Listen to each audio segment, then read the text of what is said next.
Baik, Babnya masuk bismillahirrahmanirrahim. aja.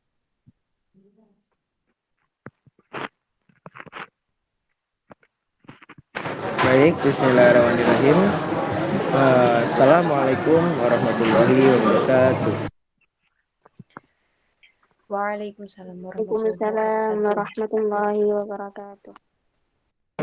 Kami perwakilan dari kelompok 3 offering B17 mata kuliah Pendidikan Agama Islam akan mempresentasikan tentang materi yang akan kita bahas, yaitu jihad, radikalisme, dan juga Islam modern. Dan kali ini saya tidak sendirian, saya bersama teman-teman saya berempat, kalau sama saya berlima ya, yaitu saya sendiri di Khair Abdillah.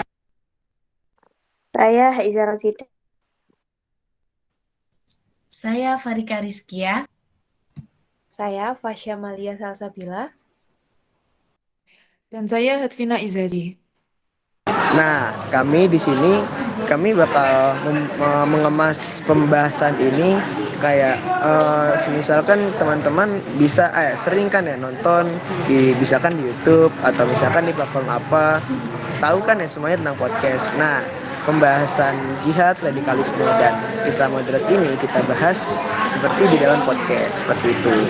Dan mungkin dari teman-teman sekalian, mungkin banyak di antara kalian yang sering mendengar kata jihad, ya kan? Nah, jihad ini mungkin banyak didengar, banyak juga misalkan dibahas di dalam televisi atau berita-berita tentang jihad gini gitu kan. Nah, sekarang mungkin di antara teman-teman sekalian banyak yang nggak mengetahui makna dari jihad tersendiri, dari jihad tersebut, ya kan? Nah, sekarang saya bakal nanya nih kepada keempat teman kita dari Fasya. Menurut Fasya, apa sih maksud jihad itu? Oke, makasih. Di sini saya akan menyampaikan sedikit pendapat saya tentang mengenai jihad. Kalau jihad menurut saya itu sebuah perjuangan ya, seorang muslim dalam menyiarkan agama Islam, dalam berjuang di agama Allah gitu. Tapi jihad ini bisa diartikan luas ya, misalnya bisa di bidang pendidikan seperti kita ini, kita kan sebagai seorang mahasiswa yang notabene kita di universitas ini untuk menuntut ilmu itu juga menurut saya bisa dikategorikan sebagai jihad. Juga juga bisa di bidang lain seperti kayak ayah seorang kepala keluarga yang mencari nafkah, itu kan sama aja jihad. Dia tuh sebenarnya jihad itu sebuah perjuangan. Maknanya yang asli itu sebuah perjuangan. Gitu sih kalau menurut saya. Terima kasih. Oke, sekarang itu tadi pendapat dari Fasya Malia. Dia bilang bahwasannya makna jihad itu sebenarnya itu luas kan. Dia memberikan contoh seperti ayah sebagai tulang punggung keluarga, lalu sebagai kita sebagai mahasiswa yang menuntut ilmu, gitu kan. Dan sekarang coba dari Kak Farika nih, gimana sih maksud jihad itu? Terima kasih atas waktunya yang telah diberikan kepada saya dalam menyampaikan pendapat saya. Kalau berbicara tentang jihad, menurut saya jihad itu kalau emang diambil dari kata bahasa Arab yang asli, jihad itu artinya perjuangan. Namun dalam konteks ini mungkin kita bisa lebih jabarkan lebih luas makna jihad yang sebenarnya.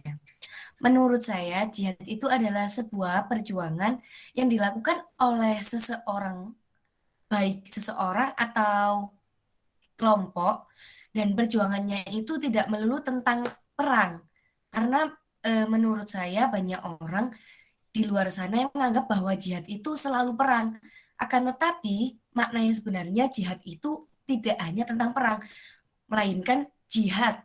Seorang ibu melahirkan anaknya itu juga termasuk jihad. Kemudian jihadnya seorang guru dalam mengajar itu juga termasuk jihad.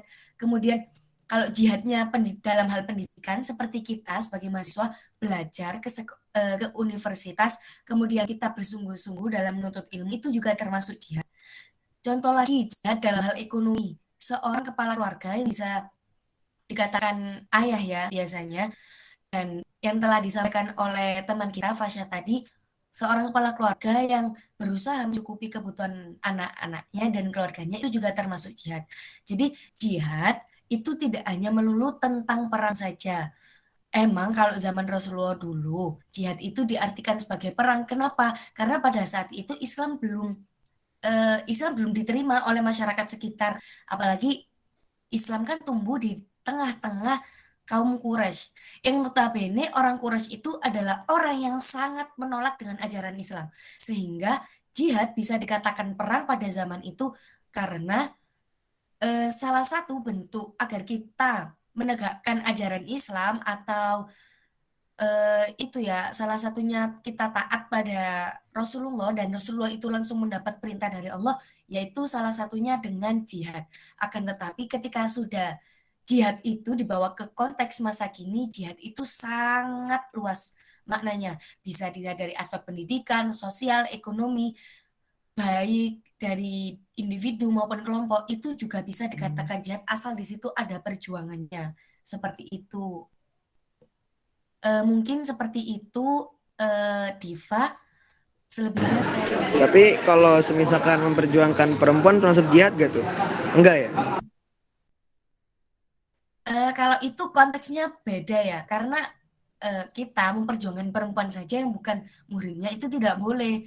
Kan boleh, akan tetapi ketika kita sudah berniat untuk mengkhitbahnya, itu baru boleh. Seperti itu. Iya, maksudnya mau ngehalalin gitu loh. Soalnya kan kita kan juga sebagai manusia memerlukan pendamping hidup gitu. Udah. Itu sedikit intermezzo dari saya ya. Dan sekarang tadi kita udah dengar pendapat dari Fadika tentang jihad, ya kan? Sekarang aku mau dengar nih, saya mau dengar dari Haiza. Gimana tuh jihad tuh? Coba disampaikan dong. Ya, baik. Terima kasih atas waktunya di Faul Khair. Menurut saya benar yang dikatakan oleh Fasya, Farika, bahwa jihad itu nggak melulu tentang perang. Bahkan ketika berbicara tentang jihad, yang terlintas dalam benak saya adalah sebuah hadis yang menjelaskan bahwa jihad paling besar adalah jihad melawan hawa nafsu. Nah, di mana dari hadis tersebut kita bisa menelaah bahwa ya itulah jihad paling besar, melawan hawa nafsu, yaitu dengan menjauhi larangan-larangan Allah dan juga mematuhi perintah-perintahnya dengan melawan hawa nafsu. Ya memang sudah kita ketahui bahwa melawan hawa nafsu itu memang sangatlah sulit. Jadi pantas saja Rasulullah menyabdakan bahwa melawan hawa nafsu adalah jihad yang paling besar. Mungkin sedikit itu saja di Faul. Oke, makasih dari Haiza ya telah menyampaikan tentang pengertian jihad. Dia udah menyampaikan ke kita melalui dia membaca hadis bahwasanya jihad yang terbesar itu adalah jihad melawan hawa nafsu. Begitu kan? Dan sekarang saya mau dengar nih dari Kak Hatfina tentang jihad tersendiri. Kalau dari Hatfina ini gimana nih? Apa itu jihad dari pandangannya Hatfina sendiri? Oke, baik. Terima kasih atas waktunya. Dari saya sendiri, ketika mendengar kata jihad, yang terlintas di pikiran saya tidak jauh dari pendapat tiga teman kita, yaitu aktivitas memperjuangkan sesuatu ya, bisa dari kelompok dan individu. Nah, namun mungkin di sini saya akan menyenggol sedikit mengenai niatan dari suatu aktivitas ya, karena jika niatan itu diniatkan untuk jihad, untuk memperjuangkan sesuatu yang abadi dan baik, maka itu akan dinilai oleh Allah dengan hal yang kita niatkan kayak gitu. Karena innamal a'malu binniyat, jadi ketika kita ujian ya udah sebentar lagi kan UAS ya. Kita udah belajar susah-susah gitu kan. Habis itu kita ujian kayak gitu. Tapi niat kita cuma karena eh, dapat nilai di atas kertas gitu. Itu bakalan jadi hal yang sia-sia karena tidak tidak lagi bisa dinilai oleh Allah sebagai jihad dalam pendidikan gitu. Karena yang kita niatkan cuma misal coba-coba atau asal asal dapat nilai aja kayak gitu di atas kertas kayak gitu. Jadi mungkin Di sini dalam setiap aktivitas kita harus mengingat ya, bahwasanya innamal a'malu binniyat, semua itu dinilai berdasarkan niatnya, sehingga hal yang kecil maupun besar perlu dipertimbangkan niat awalnya. Hal yang kecil pun sebenarnya bisa dibuat apa ya? Bisa dinilai oleh Allah menjadi sesuatu yang berharga gitu ketika kita meniatkan itu sebagai mm, ladang mencari ridha Allah kayak gitu dan mendapat balasan yang kekal di akhirat kayak gitu. Atau untuk misal mengajar ya, kita meniatkan bukan cuma dapat gaji dan sebagainya, cuma kita meniatkan untuk investasi akhirat untuk pahala jariah kayak gitu. Itu akan jauh lebih bermakna dan tidak sia-sia di akhirnya seperti itu. Mungkin cukup sekian dari saya, Dival. Saya kembalikan waktu dan tempat. Oke, makasih kepada Kak Ijazi. Oke, kita udah mendengar dari keempat teman kita tentang pendapat mereka sendiri mengenai jihad. Ada yang menyebutkan hadis, ada juga yang menyebutkan pendapatnya sendiri, atau mungkin mereka mendapatkan jawaban tersebut berdasarkan buku-buku yang telah ia baca, atau mungkin beberapa pemahaman yang telah ia pahami sebelumnya. Dan seperti yang tadi kita dengar bahwasannya jihad jika diartikan secara bahasa ya adalah perjuangan. Akan tetapi jihad yang sekarang ini, yang sekarang kita sering dengar atau sering kita ucapkan, bahwasannya jihad ini memiliki makna yang sangat-sangat luas. Luas dalam arti semua perjuangan yang kita maksudkan lillahi ta'ala atau karena Allah ta'ala itu termasuk jihad. Seperti itu. Seperti beberapa contoh yang telah disebutkan oleh teman-teman kita tadi, seperti orang tua, ayah yang bekerja banting tulang untuk anak-anaknya, untuk keluarganya di rumah. Itu termasuk jihad. Karena apa? Karena kewajiban ayah memang seperti itu, dan kita sebagai ayah itu harus berniat lillahi ta'ala gitu. Lalu kita akan bergeser kepada materi selanjutnya, yaitu radikalisme. Oke, tadi kan kita udah ngebahas nih tentang jihad kan, kita udah ngebahas. Nah, sekarang kita bakal ngebahas nih tentang radikalisme. Dari kalian berempat, kalian pasti gak asing dong dengan kata-kata radikalisme, ya kan? Gak asing kan? Nggak asing. Karena Asing sudah gak sih marak sebenarnya? lagi. Asing gak? Nggak asing sih, karena mungkin akhir-akhir ini juga banyak sekali tentang berita-berita tentang radikalisme dan sebagainya. Oh, berarti kalian berempat sering nonton TV ya? Kalau TV sih enggak ya, kalau di media sosial mungkin. Oh, berarti sering nyekel TikTok kalau nggak IG gitu ya? Ya, Benar kan karena banget. sekarang zamannya sudah zaman Udah perkembangan zaman ya, ya kan nggak mungkin kan. Sekarang kita masih naik kuda, apa naik onta gitu nggak kan? Oke, kita lanjut ya. Kan kalian udah dengar nih berempat sering dengar kata-kata radikalisme, kayak sering diucapin, sering didengar gitu, radikalisme gini dikit-dikit radikalisme, ngomong dikit dibilang radikalisme. Nah, sekarang saya pengen tahu nih dari kalian berempat, dimulai dari siapa ya yang enak ya? Siapa nih yang mau mengajukan pendapatnya duluan nih? mungkin saya akan ini saja menjelaskan tentang apa sih radikal dan apa bedanya dengan antara Nah, radikal dan silahkan radikalisme. kepada Haiza. Apa tuh radikal? Nah, terima kasih. Mungkin ada perbedaan ya antara radikal dan radikalisme. Jadi menurut Tamrin, radikal adalah cara berpikir tentang mencari inti persoalan dalam satu masalah. Orang yang berpikir secara radikal, kata dia, adalah mereka yang ingin mencabut akar masalah. Itu yang dimaksud dengan radikal. Sedangkan radikalisme adalah kecenderungan untuk menyelesaikan segala sesuatu secara ekstrim. Seperti kita mendengar akhir-akhir ini ada yang disebut dengan Islam radikalisme atau Islam radikal. Nah, mereka ingin menyelesaikan masalah mereka dengan cara yang ekstrim, yaitu dengan membuat Indonesia ini menjadi negara khilafah. Mungkin menurut saya itu adalah cara mereka yang secara radikal seperti itu. Oke, makasih kepada Kak Haiza yang telah mengajukan dirinya untuk berpendapat duluan. Oke, dan sekarang saya mau dengar dari Hatvina. Gimana tuh Hatvina radikalisme? Ya, dan mungkin bisa disipin tuh contohnya kayak apa, terus kayak ya apalah itu radikalisme gitu. Silahkan.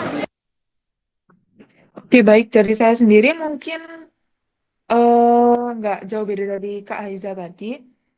Eh, Radikalisme yang terlintas ketika mendengarnya adalah ekstremitas suatu individu ataupun kelompok gitu ya.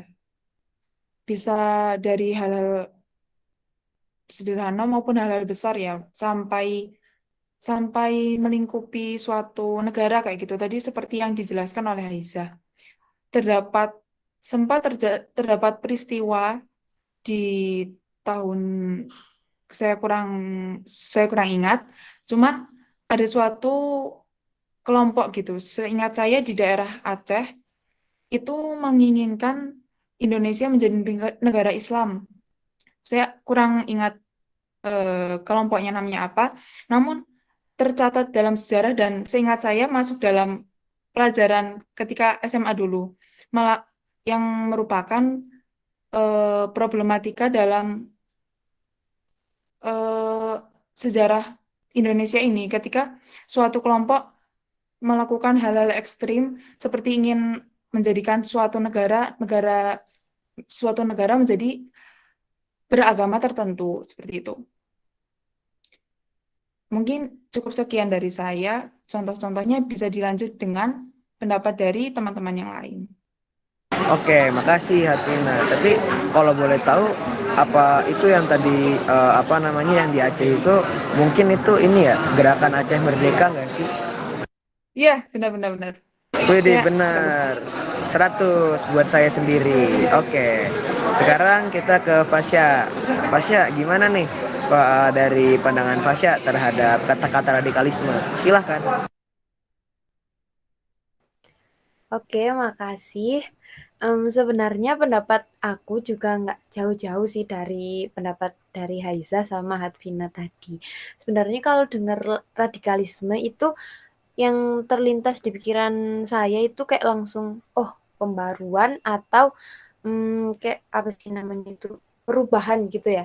Tapi perubahannya itu ya benar kata teman-teman tadi yang ekstrim kayak yang tiba-tiba banget berubah drastis gitu. Hmm, Gimana ya kayak tadi contohnya yang tiba-tiba Indonesia kan gimana ya kita itu negara yang multi agama gitu kan. Jadi kayak kita itu menerima semua agama. Kalau tiba-tiba ada yang pingin merubah ke khilafah itu kan berarti kan bisa disebut dengan radikalisme. Gitu sih tapi nggak di agama aja sih, kayak di politik mungkin di sosial juga banyak. Itu sih kalau dari saya. Pokoknya sama aja tentang pokoknya perubahannya ekstrim gitu. Terima kasih. Oke, tapi kalau misalkan kita deket nih sama teman kita, terus tadi teman kita itu kayak ceria apa, tiba-tiba dia jadi diem, terus kayak sinis, itu termasuk radikal bukan? Bukan ya, bukan ya? Apa gimana? Bukan dong. Kalau itu kayaknya dia lagi banyak masalah ya. Kalau Lagi itu mungkin dia murung. lagi galau nggak sih? Lagi galau ya? Lagi Iya butuh betul healing-healing banget. gitu ya?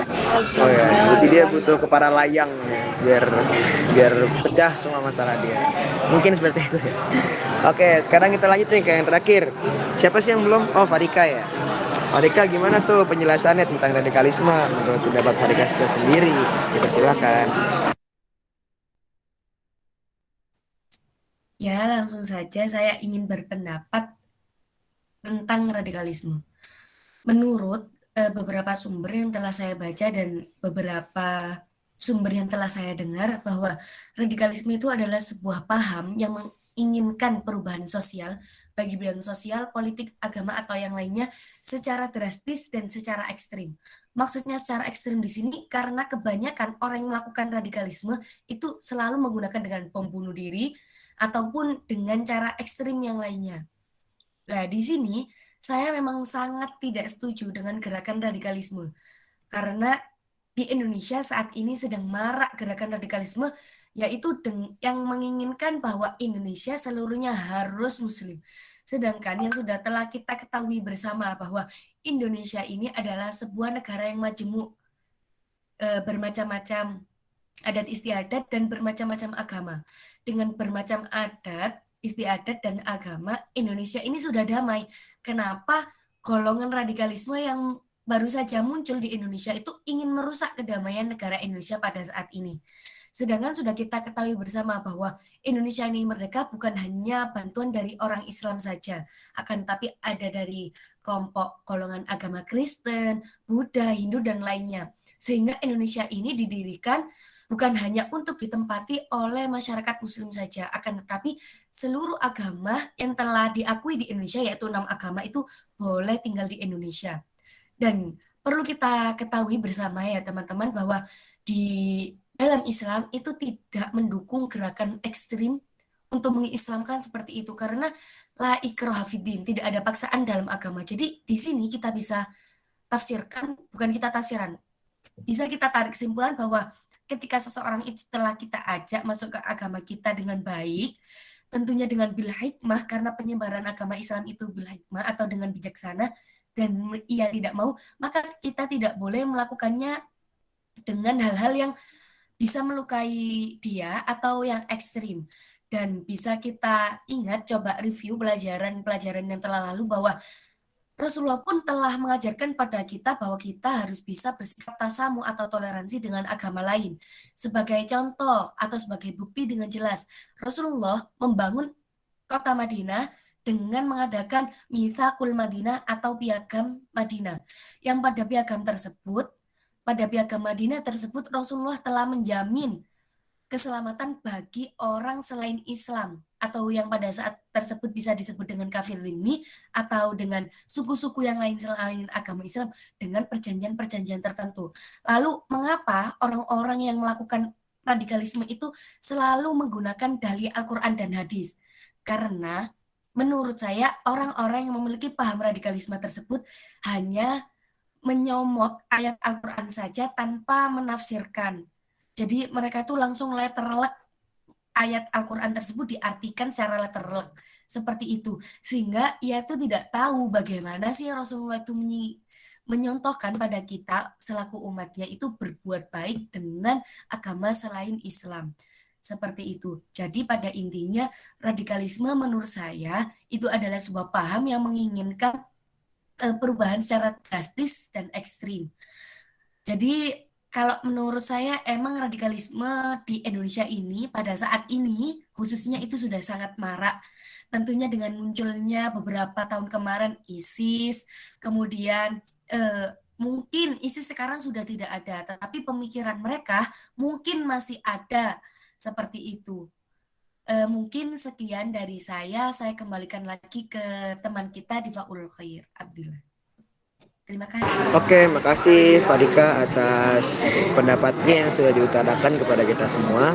Dan dengan pendapat dari keempat teman kita ini, saya akan menarik kesimpulan tentang radikalisme tersendiri.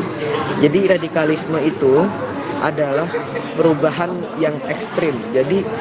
Dan itu biasanya marak kayak dibuat kayak misalkan organisasi-organisasi yang menginginkan bahwasannya hanya ada satu agama di dalam negara kita.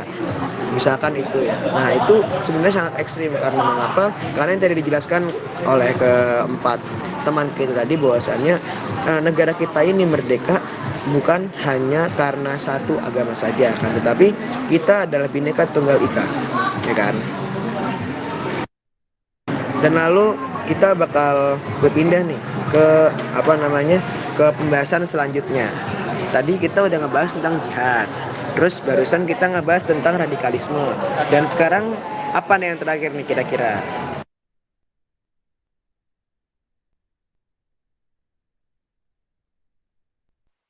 tentang Islam moderat. Nah, bener banget nih. Kita bakal ngebahas tentang Islam moderat. Nah, kalau Islam moderat ini nih, mungkin dari saya sendiri pun saya jarang mendengar kata-kata Islam moderat itu apa gitu. Bahkan jujur saya belum terlalu mengerti apa maksud dari Islam moderat. Dan dari narasumber kita ini, 4 narasumber kita ini, mereka bakal ngejelasin nih ke kita. Mereka bakal sharing-sharing ilmu ke kita dengan mungkin beberapa bacaan yang telah mereka baca atau mungkin beberapa pendapat dari mereka tersendiri terkait Islam moderat ini sendiri. Oke, dari siapa ya? Farika gimana nih menurut pandangannya tentang Islam moderat? Waktu dan tempatnya dipersilahkan.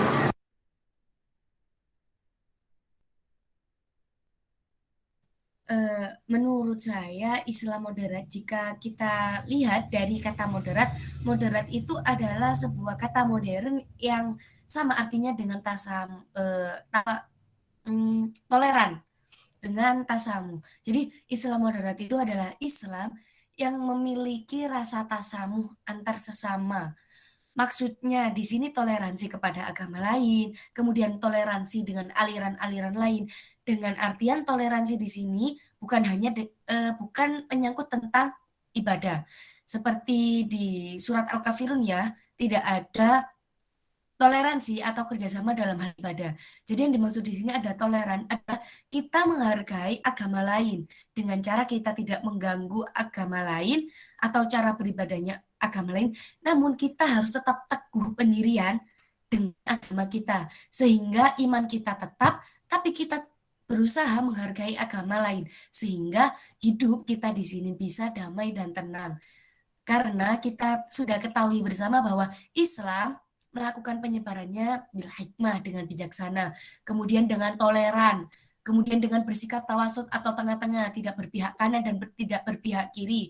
Kemudian Islam pun masuk ke Indonesia melalui teori Gujarat itu juga dengan toleransi, jadi tidak memaksa dan tidak menggunakan kekerasan. Juga kita bisa ketahui bersama teman-teman bahwa penyebaran Islam di Pulau Jawa pun dilakukan oleh Wali Sembilan atau yang biasa dikenal dengan Wali Songo. Wali Songo di sana ketika dulu hidup kan tidak langsung bertatapan dengan masyarakat Islam, akan tetapi lebih banyak dari masyarakat yang menganut animisme, dinamisme, Hindu, Buddha, itu sangat banyak sekali. Namun apakah Wali Songo itu melakukan penyebaran agama Islam itu langsung menyalahkan, kamu itu berdosa, kamu itu kafir? Tidak seperti itu teman-teman, karena Wali Songo di sana pada saat itu menyebarkan agama Islam itu dengan cara pertama, yaitu dengan cara menarik hati masyarakat sekitar. Jadi bagaimana beliau-beliau Wali Songo tersebut mempunyai trik sehingga masyarakat sekitar itu tertarik untuk ikut dengan Wali Songo. Salah satunya dengan menggunakan alat musik, gamelan, seperti itu ya yang sudah kita ketahui bersama ya. Kemudian dengan tradisi-tradisi selamatan seperti itu. Kan pada zaman dahulu Hindu itu selalu menggunakan sesajen yang dibuang. Akan tapi oleh Wali Songo diganti. Kita itu tetap menyediakan makanan tapi bukan untuk dibuang, akan tapi untuk dibagikan kepada masyarakat miskin, fakir, dan lain-lain. Sehingga tradisi-tradisi zaman dahulu yang tidak sesuai dengan ajaran agama Islam itu oleh Wali Songo dikemas semenarik mungkin sehingga tetap bisa berselaraskan Islam akan tetapi tidak menyinggung masyarakat pada zaman itu. Sehingga emang Islam tersebut adalah Islam moderat atau Islam yang memiliki rasa toleransi tinggi kepada agama selain Islam. Seperti itu mungkin Saudara Diva. Oke, makasih Farika atas pendapat-pendapatnya. Ya udah menggali-gali tentang sejarah nih. Waduh, udah agak-agak keren deh, pokoknya keren, luar biasa. Allahu Akbar. Ya. Nah, sekarang kita ke Haiza, gimana nih pendapatnya tentang Islam moderat? Kan kalau tadi pandangannya Farika kan seperti itu. Sekarang pandangannya dari Haiza gimana nih? Apakah sama atau mungkin ada beda-beda dikit-dikit gitu? Oke, silakan. Ya, terima kasih atas waktunya di Pak Khair. Menurut saya setuju sekali dengan apa yang dikatakan oleh Farika bahwa Islam moderat adalah Islam yang berada di tengah-tengah atau disebut dengan tasamuh. dalam sebuah hadis, Islam yang moderat itu memegang sebuah hadis Rasul, yaitu khairul umuri awsatuhah, yaitu sebaik-baik perkara adalah yang tengah-tengah. Jadi tidak berpihak kepada A dan juga tidak pula berpihak kepada B. Nah, Islam moderat ini adalah lawan dari Islam radikal yang telah tadi kita bahas. Jadi ketika Islam radikal itu terlalu memihak A atau mereka terlalu ekstrim, tetapi Islam moderat ini tidak. Mereka lebih ke saling menghargai, saling bertoleransi seperti itu. Nah, contohnya menurut saya itu ini seperti membahas tentang jihad tadi, membahas kembali tentang jihad, pernah ada tentang bom bunuh diri di Indonesia. Nah, menurut saya itu adalah salah satu tindakan Islam radikal ketika mereka memahami sebuah hadis bahwa berjihadlah, intinya sebuah hadis tentang jihad. Nah, maka Islam radikal ini mereka akan melakukan sebuah jihad yang ekstrim, yaitu dengan membunuh dirinya dengan membawa bom bunuh diri di sebuah gereja. Nah, mereka berpikir bahwa dengan merobohkan sebuah gereja dan mereka meninggal pada saat itu mula, mereka pikir mereka adalah sedang berjihad dan mereka akan ini meninggal dalam keadaan mati syahid. Nah, menurut saya itu sangatlah salah dan ketika itu tentang Islam radikal dan ketika kita membahas tentang Islam moderat, kita akan kembali tentang pembahasan jihad kita yang tadi bahwa jihad itu tidak hanya melulu tentang apa? Tentang peperangan atau yang ekstrim-ekstrim, tapi kita berjihad dengan segala hal. Seperti belajar itu juga masuk jihad, seperti niat yang disebutkan oleh Hadvina tadi, seperti seorang ayah yang bekerja untuk keluarganya. Mungkin seperti itu. Itu menurut saya. Oke. Makasih atas pendapatnya Haiza Roshida. Dan sekarang kita beralih ke Hadvina. Gimana nih Hadvina tentang pendapatnya Islam moderat? Gimana tuh pendapatnya? Oke, baik, dari saya sendiri mungkin sama ya seperti yang disampaikan oleh Farika dan Haizah. Namun saya akan menekankan kembali bahwasanya Islam moderat juga merupakan arti Islam moderat juga merupakan Islam yang menempatkan segala hal pada tempatnya. Agama Islam selalu menyerukan kepada kemanusiaan dan perdamaian, berorientasi pada prinsip santun dalam bersikap, berinteraksi yang harmonis dalam masyarakat, dan sebagainya. Jadi di sini bukan cuma gimana ya? Sebentar. Agama Islam kan sebagaimana yang telah disampaikan oleh Farika tadi, bahwasanya tidak condong pada suatu paham tertentu, namun tengah-tengah kayak gitu kan. Nah, menyenggol ucapan Farika tadi yang berbunyi Islam moderat tuh apa namanya? Nggak cuman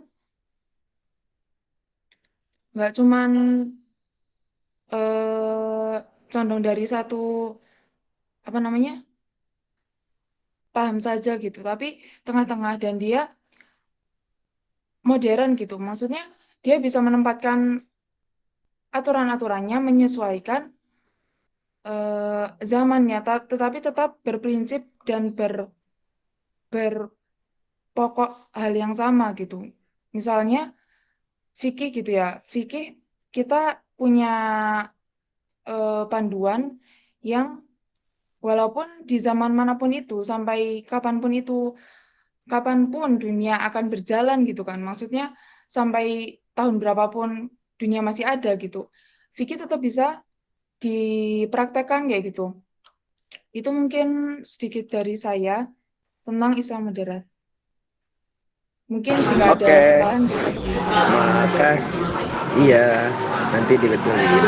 Lalu sekarang kita ke Fasya. Fasya gimana nih pendapatnya? Karena kan tadi kita udah dengar banyak nih dari ya dari teman-teman kita tuh Haiza, Hatina dan Rafiq dan Farika. Dan sekarang saya ingin mendengar sedikitlah kesimpulan yang bisa diambil dari Fasya ini gimana. Silakan. Oke, makasih. Kalau gitu singkat aja ya dari saya. Sebenarnya sama sih semua kayak pendapat saya itu sama kayak teman-teman yang lain. Moderat itu kayak selalu mengambil jalan tengah. Jadi kita itu nggak berat di kanan atau nggak berat di kiri gitu. Jadi setiap dalam menyelesaikan suatu masalah atau mungkin apapun wis pokoknya itu kita itu ya gitu selalu mengambil jalan tengah moderat itu.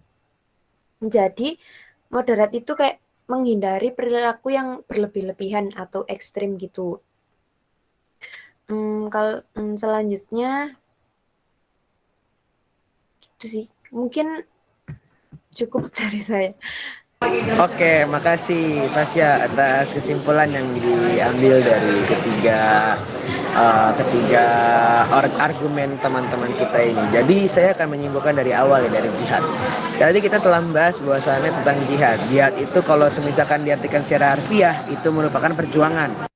Akan tetapi kalau misalkan kita artikan secara luas itu nggak cuma hanya kayak perang terus menumpahkan darah gitu-gitu. Karena sekarang kita jihad ini nggak hanya sekedar perang, akan tapi kita belajar, kita membantu orang tua, kayak semisalkan seorang ayah yang mencari nafkah itu juga masuk jihad. Dan sekarang kita bergeser kepada radikalisme. Seperti yang telah dikatakan oleh 4 teman kita, bahwasanya radikalisme itu adalah sesuatu yang ingin statement yang melebih-lebihkan. Kayak semisalkan dia hanya memihak kepada pihaknya sendiri tanpa memikirkan pihak yang lain, seperti itu. Jadi dia hanya nggak mikirin orang lain lah gitu. Dia hanya dia maunya kelompok dia yang yang menang dan yang paling besar, seperti itu. Lalu kita ke Islam moderat. Islam moderat ini tuh kebalikannya dari radikalisme. Kalau radikalisme kan dia kan cuma mikirin tentang pihaknya aja. Kalau misalkan Islam moderat ini dia tuh benar-benar tengah-tengah, karena dia tuh benar-benar memiliki toleransi yang sangat-sangat kuat gitu. Jadi kesimpulan yang bisa kita ambil di sini adalah teruslah berjihad. Jangan sampai kita menjadi Islam yang radikalisme, dan kita harus menjadi Islam moderat yang selalu terikat dalam suatu toleransi. Oke, terima kasih ya atas waktunya teman saya Haiza, Hatina, Farika, dan Fasya. Makasih juga untuk Dipa. Terima kasih telah memberikan kita kesempatan dan mengundang kita hadir di acara ini. Acara Ya, makasih ya udah datang ya. Nggak datang sih, ini kan daring ya. Maaf. Jadi kita daring karena lagi corona nih. Jadi ya jarang-jarang ketemu lah. Kita harus social distancing dulu. Oke, baik. Mungkin cukup sekian podcast yang saya kemas dalam malam hari ini. Kurang lebihnya mohon maaf. Saya pamit undur diri. Wassalamualaikum warahmatullahi wabarakatuh. Waalaikumsalam warahmatullahi wabarakatuh. 4, 3, 2, 1, close the door.